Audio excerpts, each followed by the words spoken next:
Hi everybody. I just wanted to stop back and talk a little bit about the video I did yesterday concerning Israel's Samson Doctrine, which pretty much says if they get hit by a nuke, their response is to annihilate pretty much the rest of the world, at least on their side of it anyway, wherever they can reach. And I got some interesting comments, and especially one from one of my good friends, actually Dave Acton, that I'm going to be doing a radio show with actually on Thursday.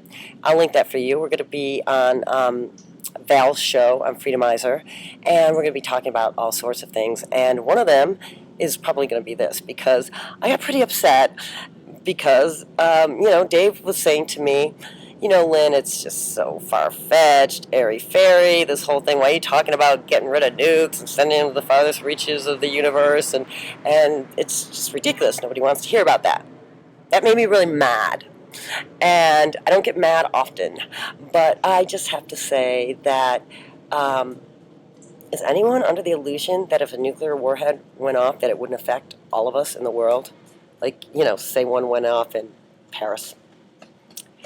The fallout and what it would do to all the people, all the animals, the water, the world in general. What would happen if even one nuke went off? It's like, do you really think that this Fukushima incident has not affected much more than just Japan? Of course it has. Of course it has. It's affected us over here in California. So the idea that we're not all in this together is quite a fallacy because, right, we're all part of this. There's nowhere in the earth that a nuclear warhead can go off that you can be safe in. It's just not going to happen. And we've got all this energy that's supposedly, great, safe, and cheap energy, nuclear energy. But we saw what happened in Fukushima, and we see all sorts of things, Chernobyl and all sorts of incidences at these plants that show us they're not safe. And then what? Any meltdown, true meltdown, that's more of a catastrophe, right, for the planet. And I'm just saying, we live in this really, really beautiful world, folks.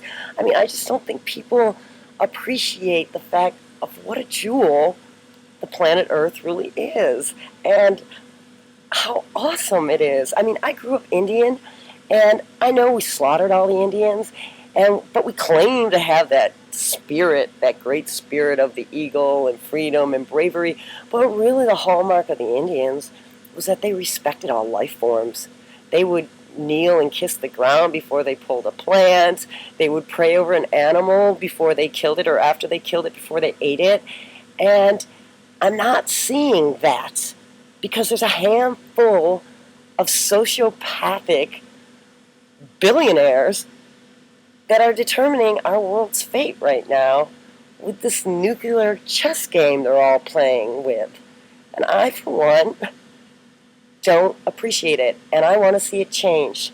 And if you think that's just too airy-fairy, then I say, God bless you, because it's like you must have a death wish. I love life. I love this planet. I love my child. I love the animals.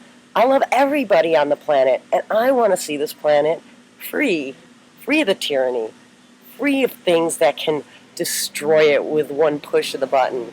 Don't you? Is that so airy-fairy? Isn't that kind of just what we all should want?